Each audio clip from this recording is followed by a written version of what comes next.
Vasudeva Sutam Devam Kamsa Chanuramardanam Devaki Paramanandam Krishnang Bande Jagadgurum. Om Shanti Shanti Shanti.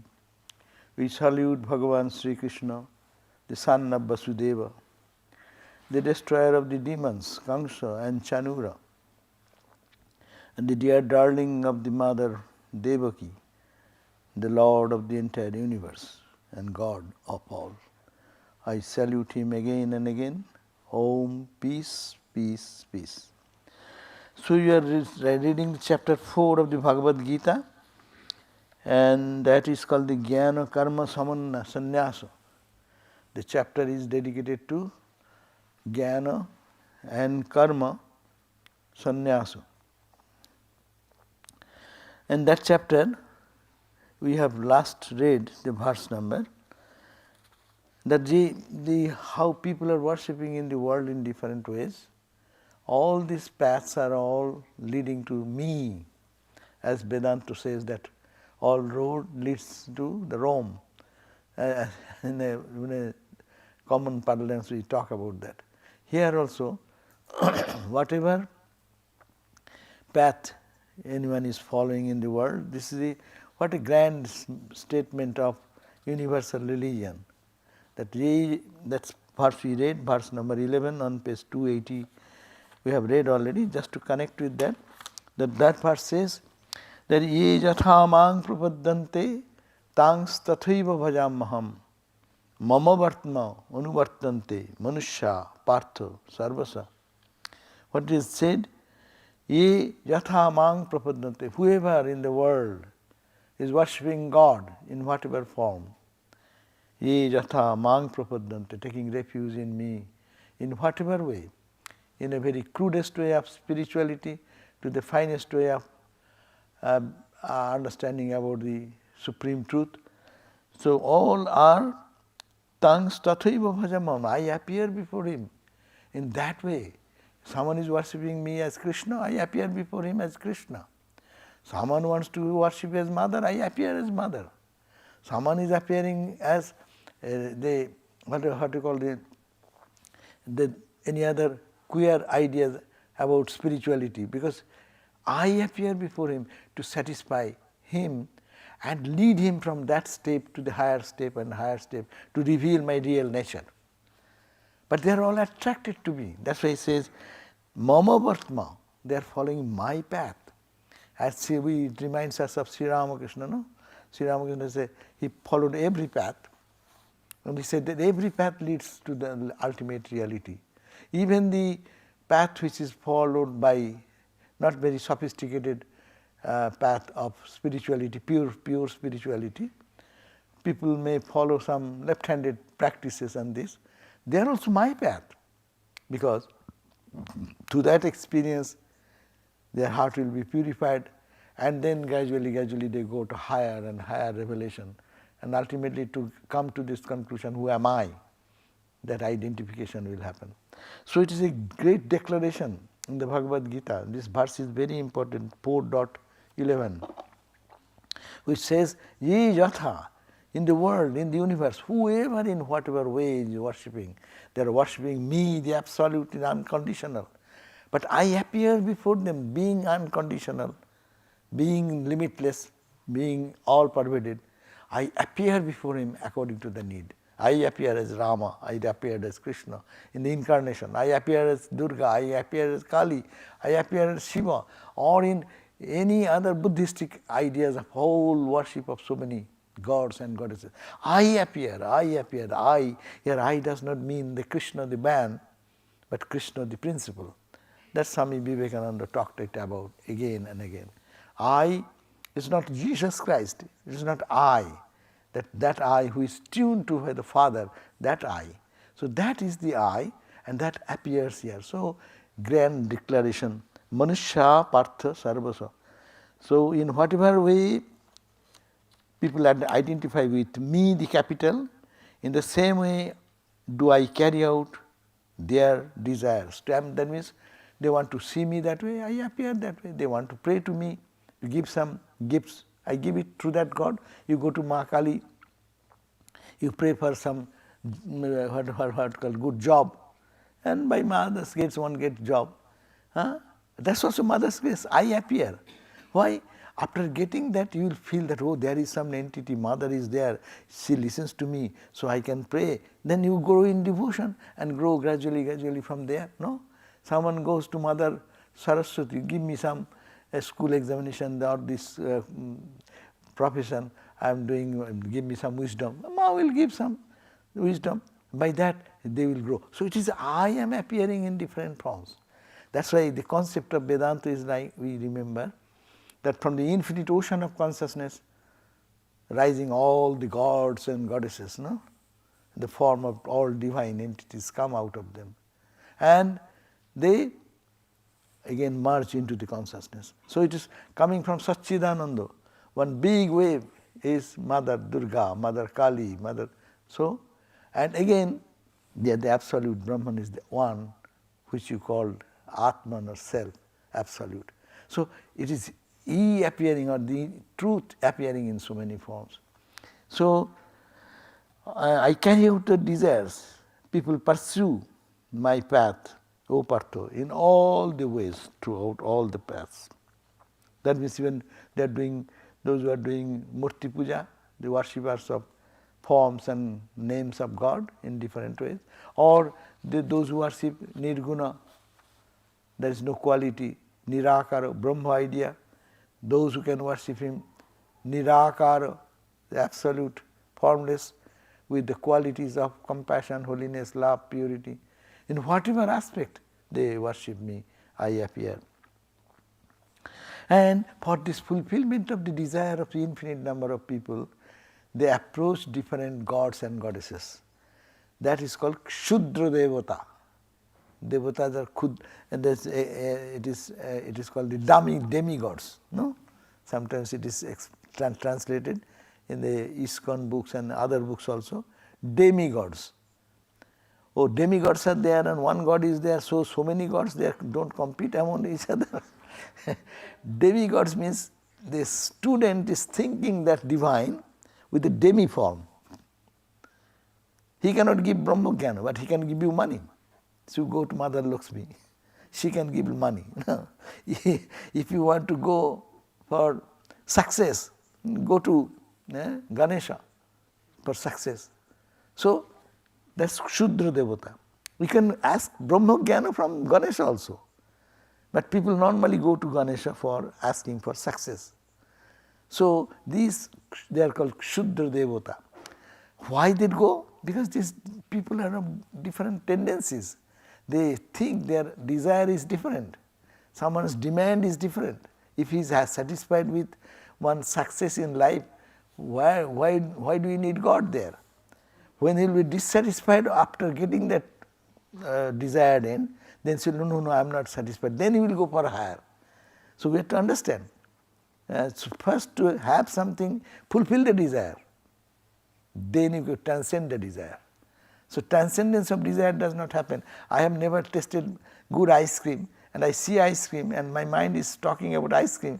You say, no, it is not good for your cholesterol, and you take away. So what will happen? My desire will be burning inside. Rather I eat some ice cream and get some cholesterol and then doctor says, hey, now you stop, otherwise this is difficult. No? Then I turn back to something healthy. So that's why asking for anything to God is nothing bad. And we are not in the same plane. In the life's journey of spirituality, we are all different points of our journey. So one have finished, don't praise anyone, don't blame anyone. Because praise anyone, oh, he is a holy man, holy man. Holy man has a past. The saint has a past. No? And we think that he is in a lower level, he has a future. The sinner has a future. That means in Vedanta we don't accept sin, but craving for lower things is called sin, if we can explain like that. Craving for anything other than the divine is called sin, if we take it that sense. So our desires are there, and fulfillment of desire can be done in both ways. In Hindus, even they want to go to have a good robbery, the robbers used to go to Ma Kali and perform puja, no? And say, oh Ma, I am going for robbery, give me good success, full fulfillment of my desire, so that I get a good chunk of money I can get it, no? So they worship the Shuddha. Mahakali is the absolute Satchidananda for Ramakrishna. The same Mahakali is worshipped by that Dakat, the dacoit Kali, no? So Kali mother is the same. Ramakrishna is worshipping the Mother Kali in the form of the absolute Satchidananda, and it's a Saguna, Nirguna, Sakara, Nirakara and beyond, no? And this Dakat Kali, the dacoit, that burglar, what you call, anyhow. So he is worshipping Mother Kali, and he is doing every day. He is a devout person. To loving God, through that they are going to earn their livelihood and expressing. But who fulfills their desire? It is I, the Satchidananda I fulfill that desire through so many facets. So next verse is today, 12th verse. Fruit of the worship of the minor deities. Minor deities. They are not minor. They are all a representative of the Satchidananda. But in the mind of the student or the worshipper, to achieve certain desired end, they worship him or her in that way. So that's called the minor gods or goddesses. So 12th verse says, Kangshantaha karmanam siddhim, Kangshantaha karmanam siddhim, Jajanta iho devata, Jajanta iho devataha, Kshiprang hi manushe loke, Kshiprang hi manushe loke, Siddhir bhavati karmaja, Siddhir bhavati karmaja. So, Kangshanto means longing for. Longing for what? Karmanam siddhim. The siddhi, success in action in this world. So, longing for success of action in this earth. What they do? Jajanta iho devata. These people, they worship the gods. Gods means small gods. That's why it is plural. Big God is only one God, G-O-D. And when it is gods, that means they don't understand one God, but they only take a partial expression of that power of God, and they worship that way to fulfill their desire. As we go to grocery shopping, to have some groceries, we don't go to buy a shoe in the, of course, shopping mall is different, but in India we don't go to a grocery shop to purchase a shirt, t-shirt or any clothing, no? So similarly we go to one God who can fulfill my desire. So they don't go to, that's why they select their gods and goddesses of worship. So he says this, they worship the gods, means my power, segmental powers, representative of the segmental powers. Why they go there? Because Kshiprang hi manushe loke, in this universe, they get quick success. Suppose you go to the department, particular department who deals with the affair, no? And just talk to him. Your work is done so easily. You go to a big channel and he will forward his letter to them, and he will forward to that, and that forward will come to here, and then you take a long time, no? If they know that is the easy solution, so they go to the small gods, thinking that they can fulfill the desire what I am carrying.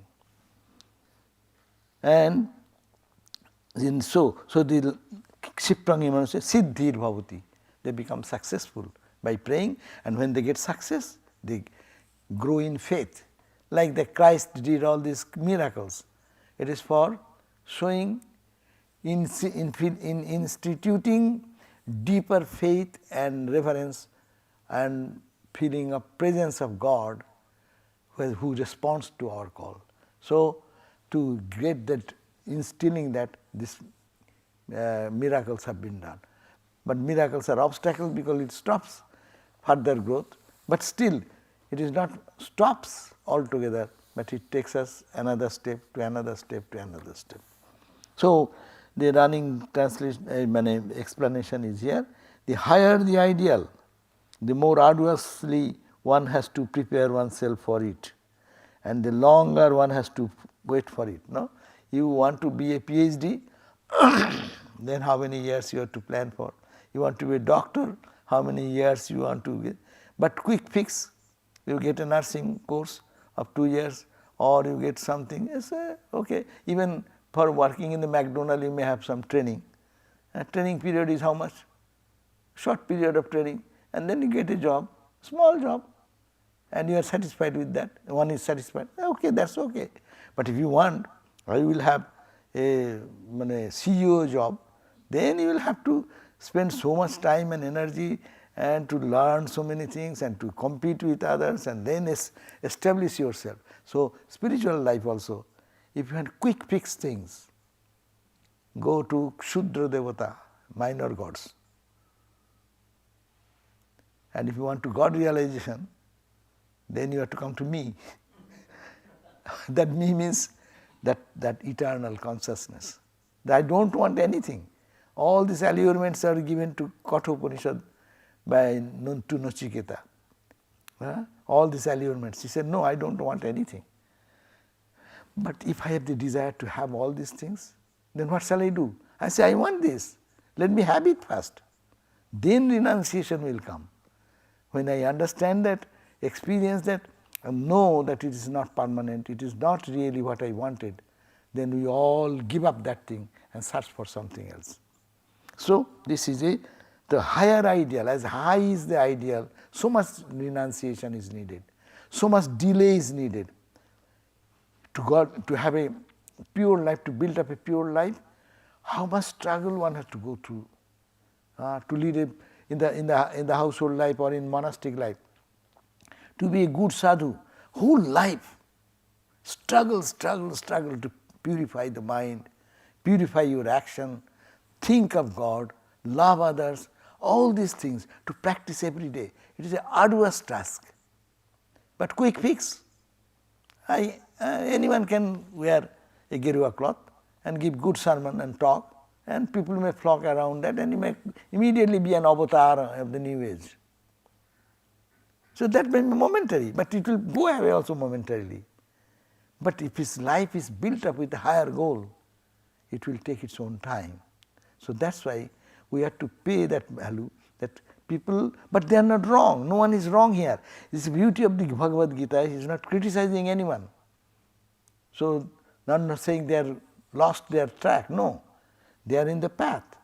But their desire is such, to fulfill that desire, they come to me and I satisfy their desire. And they, fulfilling that, they feel more attracted to higher and higher personality or the truth of me. Self-knowledge is harder to attain than the fruit of action. You do some good action. In the Vedic literature you find that promoting so much of jagna. That is the jagna, sacrificial fire. You do this jagna, you get this effect. You do this, you get this. So, even our regular work, what is self-centered work or which is mundane work in the world of duality. So, you do this work, you get this result. You can work 10 hours on a particular project, you get the project is perfectly done, you get the immediate result that has come. No, but it is a immediate effect for a small attainment.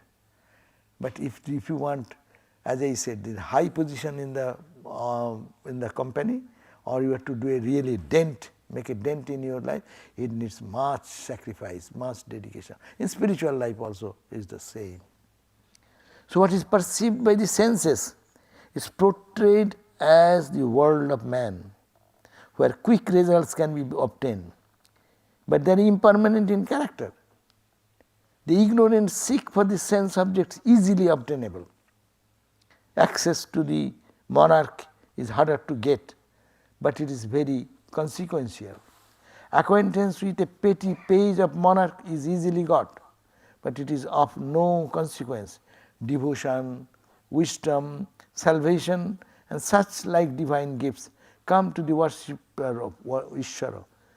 These votaries of the minor gods get their deserts accordingly, but they get their fruits. Ideals vary according to the mental conditions, developments, attainments of the people. So our desires also vary as our mental development grows. What I used to like in my childhood, I don't like it anymore, because that is done with it. What people work in the youthful time, as they just growing into the youthful age, that desires, and when it is done, we don't want any more those things. We know they are futile, that is no permanency. Then we are growing, in this process we are growing, and if one goes to God to fulfill any desire, that purifies. Because of thinking of God, mind gets little purified, and the desired end also comes, that you have worked hard and you got this result, and after getting the result you know it is impermanent. Then naturally we give up that and go for higher. So this is the cycle of progress, and here Bhagavan Krishna is saying that is I, they come to me. But how to come to me? So that's the question, how are to know of the attainments of the people? How to know that who is growing in higher spirituality or not? This question comes because from this verse, which state, which point of spiritual journey we are now in our journey. That means, are you expressing your tamasa nature? Are you expressing your rajasa nature? Or you are expressing your sattvika nature? Or sometimes you are expressing super sattvic nature. That depends on your spiritual growth. How can we find in the society? That here Bhagavan is giving, that is according to the classification of the four varnas. Varna means color, but varna is the color of the mind. Varna not the skin color. So varna means how the mind is developed. Accordingly, I have created. That's why I have created four. Bhagavan says I have created the four class: Brahmin, Kshatriya, Vaishya, Shudra. How? Chaturvarnang maya srishtam, chaturvarnang maya srishtam, guna karma vibhagasaha, guna karma vibhagasaha, tasya kartaram upi mam, tasya kartaram upi mam, vidhi akartaram abhayam, vidhi akartaram abhayam. So I have created the world, and also created four classes or four classes of people. What? One is called Brahmin, Guna, according to their Guna and Karma. Guna means quality and their action. What qualities they carry and what action they do. I have created four such. What are those? But this verse says, I have created, but I don't get entangled. Normally whatever we create, we are very much entangled into it. Anything we create, I have created. I want a name of that, I want recognition of that. But God says, Tasya kartaram, I am the boss of all this creation, the four systems of the class in the society and this entire universe, this human, subhuman, everything. But I am detached. I create and I am the creator, but I am detached. That question will come. How it is possible you are creator and detached? Because in our life, whatever we create, I write 2 lines of something article, I want my name should be there and it should be copyright. It's necessary. So, and how this proposal comes, that I am created the entire universe, the sun, moon, stars, galaxies, all these human beings. And Kartaramopi, being the Karta, the author of all this, creator of this, I am detached. I have nothing to do with it. How come so much detachment can come? So, Chaturvarnang Maya system, the fourfold caste was created by me, capital, by the different distribution of gunas and karma. According to their guna means quality and karma, the action they prefer. Some prefer little active nature, some is little quiet nature, some is aggressive nature. So, these are the according to nature and their karma, I have created everything. Though I am both the author thereof, know me to be the actionless and changeless. I don't change anything, I don't do anything, I remain the same. I in my absolute Satchidananda nature, all the time same, I don't change. But whatever changes come, that comes in the Prakriti does that. That will come to the next point. Huh? So, it says that this explanation is very good here on page 283. Creation is affected by variance in the distribution of gunas. Creation, all this creation is three gunas, Sattva, Rajas and Tamas. Ramakrishna says 3 dacoits, example. They all bind us into the worldliness, and the world has been created by 3 gunas only. That is called Maya, and the 3 gunas we know, Sattva, Rajas and Tamas. And this, according to this predominance of what quality that person is recognized as holy or unholy, which is what the characteristic of the person is known. His actions are also guided by these 3 gunas.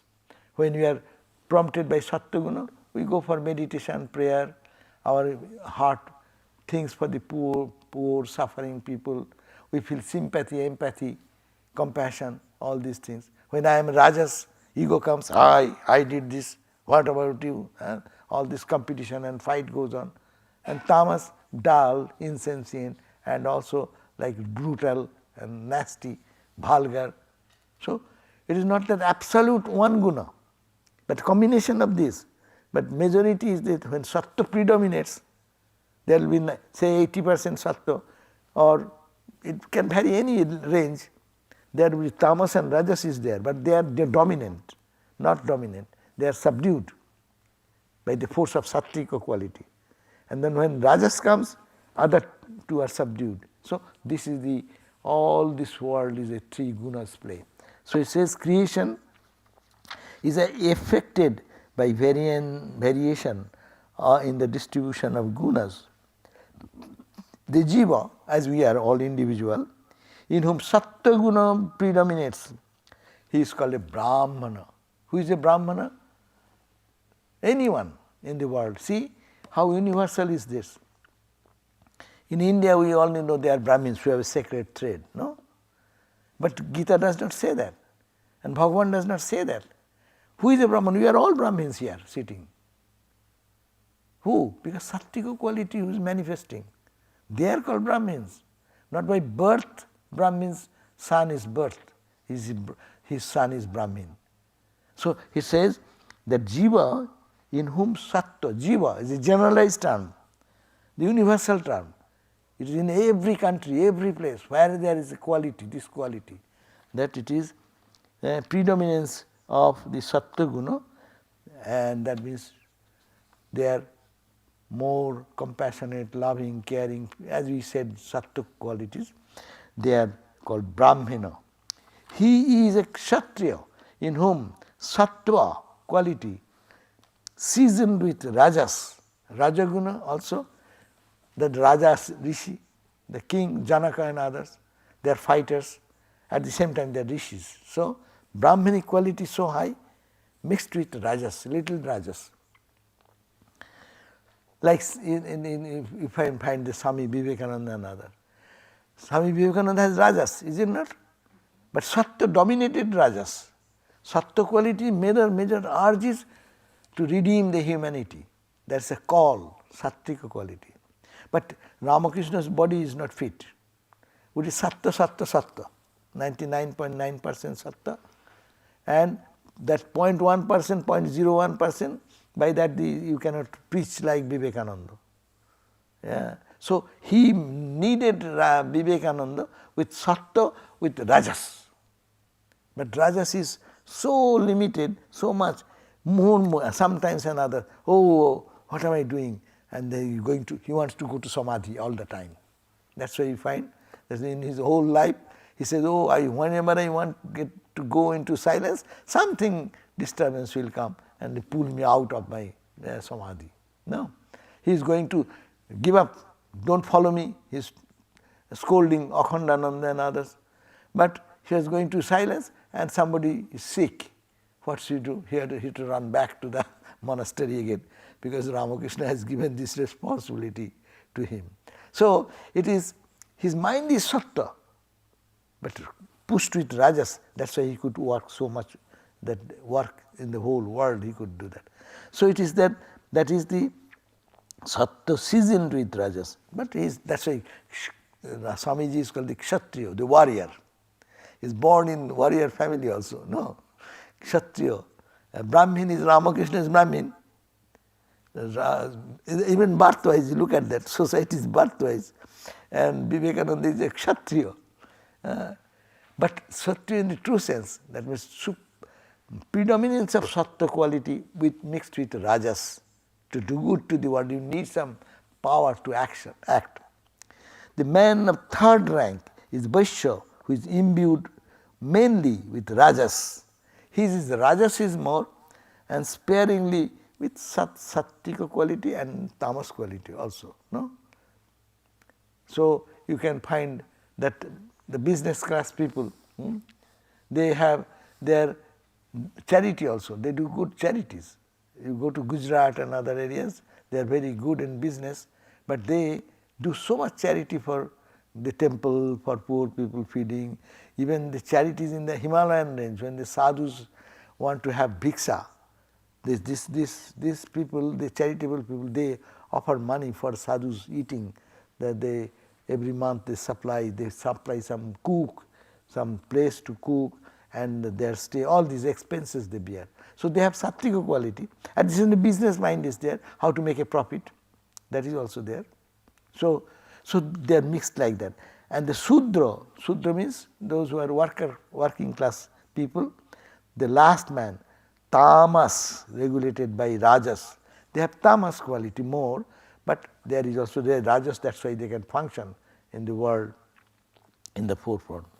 The Varna in Sanskrit means the color, white, red, black, dark, they represent color.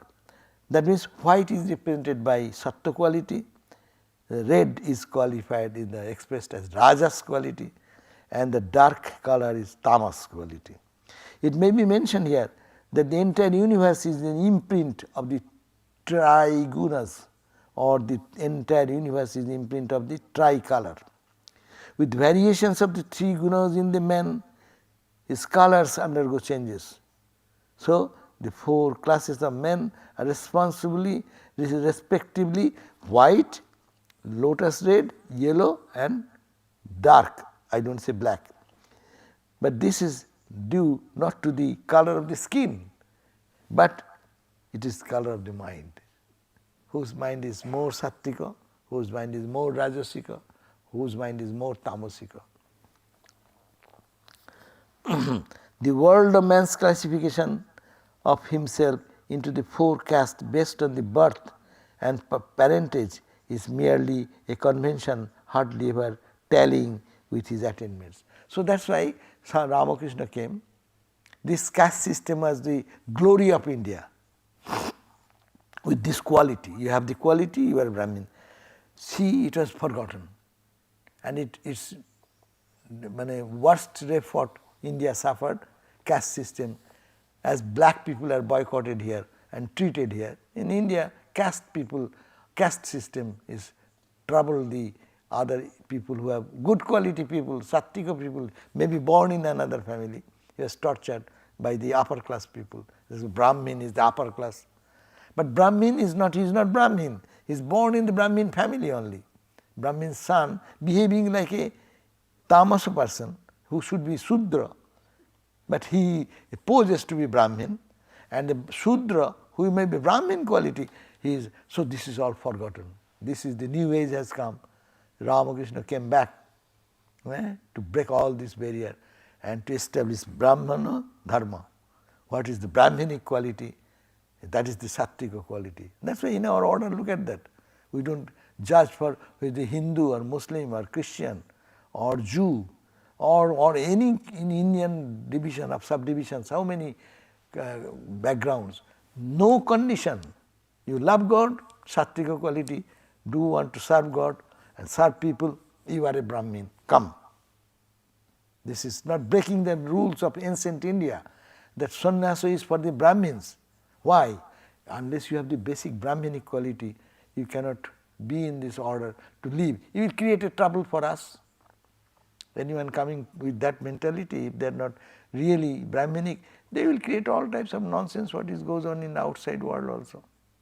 So that's why Sri Ramakrishna, without breaking the principle of Vedic Dharma, that's why he is the propounder of Vedic Dharma, Vedic wisdom. Swami Vivekananda promoted that caste system. There is only one caste, Ramakrishna said. Bhakta have no caste. In any religion, any world, we are bhaktas, we are caste free, beyond caste. And that is the Brahminic caste. So you see, the worldly man's classification of himself into 4 castes, they are based on the birth and parentage is merely conventional. But the Vedanta philosophy's philosophical position is that amongst 4 brothers, all 4 borders may be evident. In a family, you can find that 4 classes of people in the society also. Things sentient and insentient are all constituted by the 3 gunas. Even in the outside world you see. Yes, you have beautiful fragrant flowers, no? And you have also what is called that oak, poison oak. You touch poison oak, it's only a leaf. You touch, oh my God, you start, this is, see. So in creation, in the animal world, there are Sattvika animals, Rajasa animals, Tamas animals, even the one cat family. Some cats are very aggressive, some cats are docile, some are very lovely, no? In dog world, you go, one bulldog attacked me. Of course, bulldog's nature is bulldog. But I didn't do anything, but I was standing, but it is his karma. He jumps upon me. So this is that's been prompted by the 3 gunas in a creation also, not in human, but in subhuman, or even gods and goddesses.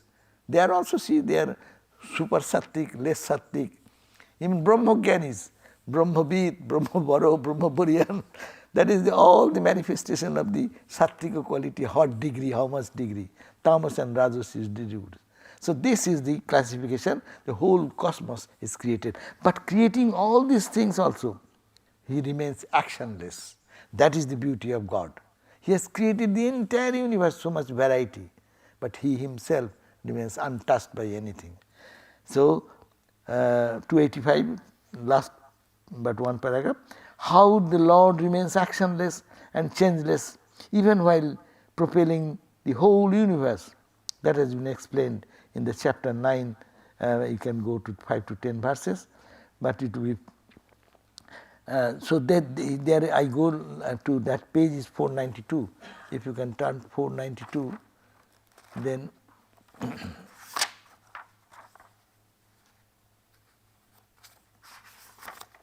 492, it says that Nachamang tani karmani, he is saying that I create this universe, but verse number 9, verse 9, Nachamang tani karmani nibadnanti, I do so much work, I created the entire universe, but this karma don't bind me, udasyanavad, because I am detached. Whatever I create out of fun, out of joy, and I am detached. Creation out of fun and joy, that's udasinavad asinam asaktam. I am totally unattached to this entire creation. Then who does all these things for you? If you don't do anything, then how these 3 gunas will be functioning? Well, the 3 gunas do under my command. And they say that's called the prakriti. In Vedanta we call Maya, creates everything. And in Bhakti we call Mahamaya. This Mahamaya, that is in this technical term, 3 gunas term, it is Sankhya philosophy, it is 3 gunas, it will be termed as the Prakriti. Purusha, Prakriti. And this Prakriti is the consummation of the three gunas. So, my command, Prakriti does everything. So, it is like sun, closest example, how the Lord God created the entire university, and he can say that I don't do anything. So, how can it be understood? It is the example, closest example is the sun. Sun rises due to rotation or whatever may be, we say sun rises, sun sets. No? Sun does come to us to tell me what to do. Oh, 8 o'clock. You know, 8 o'clock your appointment, you running for 8 o'clock appointment. You know, I am at 1 o'clock, I will have to do this. You know you are running. Sun is doing nothing, sun is in the sky only. So, if sun can control the life of all creation, even the birds will know that is the rising time. They go for food on the beach and trying to find some food. And after eating something, they are happy and they are chirping there. And then again hungry, again going. So, who is controlling? The sun. But sun does not do anything. It is there. So, the Satchidananda is there. God is there. Or our divine nature is there. And everything is going on in perfect order by his command. Bhayadasya agni tapati. Even is out of his fear of that eternal reality. Agni, the sun, the fire is giving his heat, is emitting heat. He can't stop. The sun can say, oh, I am tired of giving light, I will take little rest. But he has no resting point. It is guided by the power. So you are all forced to do things. So this is the example that I creating everything, the three gunas, creating the entire universe, and all the paths are leading to me. They go to the small divine minor gods and goddesses. They are all, but it is all my path, and I create and I am everywhere. But I am everywhere, I do everything, but I don't do anything. So this is a very self-contradictory idea to very difficult to understand. Swami Vivekananda said that all contradictions come together when you reach Brahman. Only in Brahman all contradictions. It is here, it is not here. All this dichotomy will be totally lost when we reach the ultimate goal. So that is the verse number. And 14th verse I quickly finish. Namang karmani limpanti, namang karmani limpanti, name karma phale spriha, name karma phale spriha, iti mam jo abhijanati, iti mam jo abhijanati, karma bhirna sabaddhate, karma bhirna sabaddhate. Okay, I understand God, Lord, you are free, but what about us? How? What is the problem? Problem is with us. God has no problem. He created everything. He is happy and his Prakriti is doing all these things. But what about us? We are falling into the trap of this world and worldliness. So this namang karmani limpanti. I do so much karma. By my wish only. Eko aham bahushyama. The entire universe has been created. So but I am not getting entangled into it. Namang karmani limpante. Why? Name karma phale spriha. Oh, I did this work, someone will appreciate me, or what in the end result will come, I will be happy. I am no such. I am totally disinterested in what result comes out.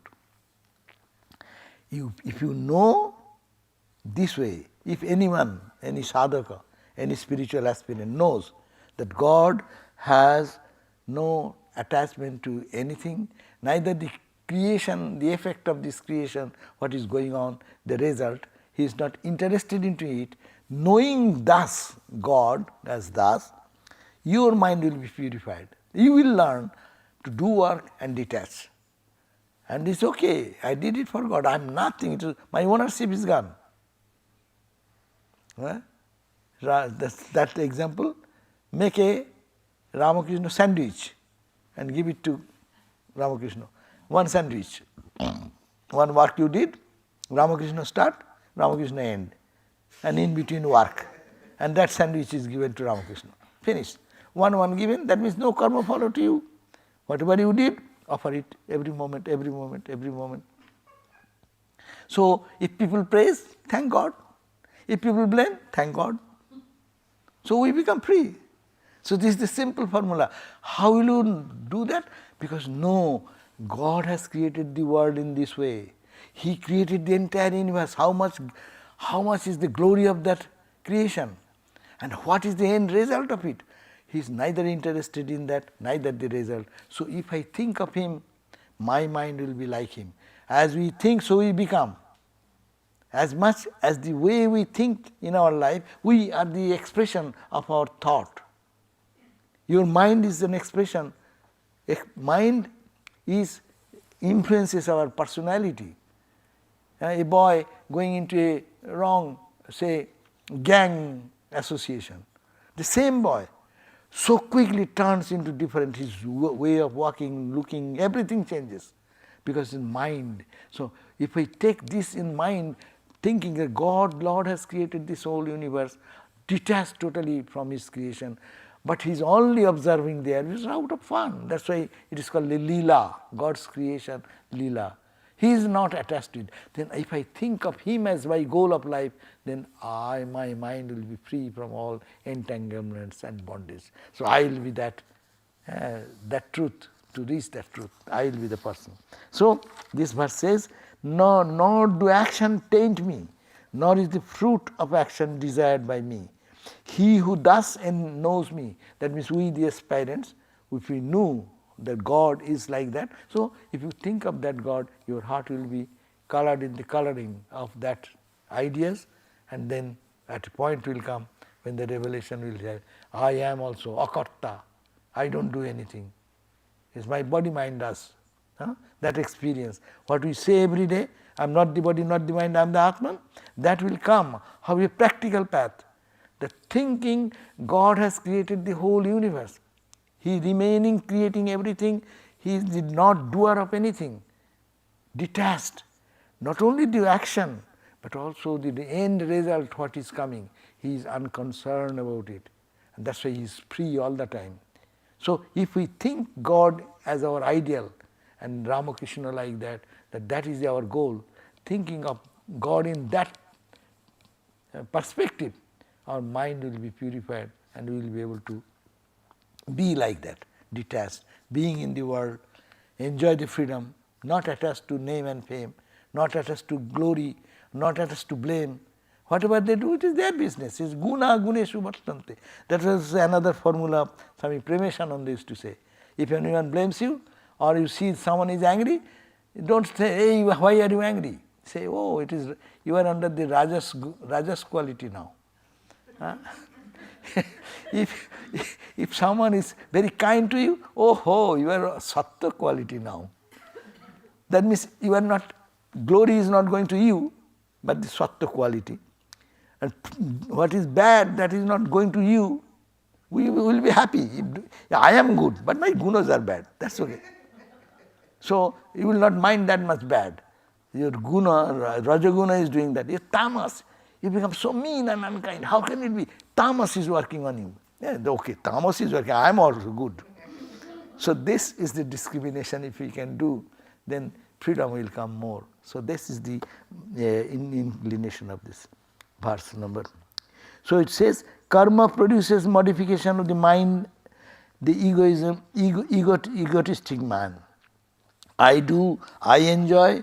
This attitude such as these are the modifications of the mind.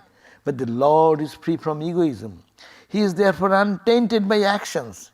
It is desire when one seeks a thing not one's own. The Lord has everything contained in him, and he transcends them all too. Therefore, he has nothing to desire. The spiritual aspirant who comes to know of this glory of the Lord would like to be himself untainted by egotism and free from desire. Emulation of the great is the way of the elite. Elite people who want to be great, you follow great people. You make your pole star of your life, the ideal. The ideal you keep before you, you become like transformed. It is called the molding our life in the caste of Ramakrishna caste. So it is the molding in the caste of Krishna. And Krishna, Krishna is the same, because me is not the person, it is the infinite principle. So we can think that how we can put our mind into the caste, and put our mind in the what you call the mold of this ideology. Then our mind will be tuned. We will be like that then. Okay, we end here today. So that's the end of 14th verse. We will read next time 15th. Om Shanti Shanti Shanti Harihi Om Tat Sat Sri Ram Krishna Arpanamastu. So, shall I announce this? One announcement is here next Wednesday, January 1st, Kalpataru Day. Reading will be there here at 5:30 p.m. Okay? Your lecture tomorrow? Oh, my. Yes, Sarvadevananda to speak tomorrow. Tomorrow at 11 o'clock.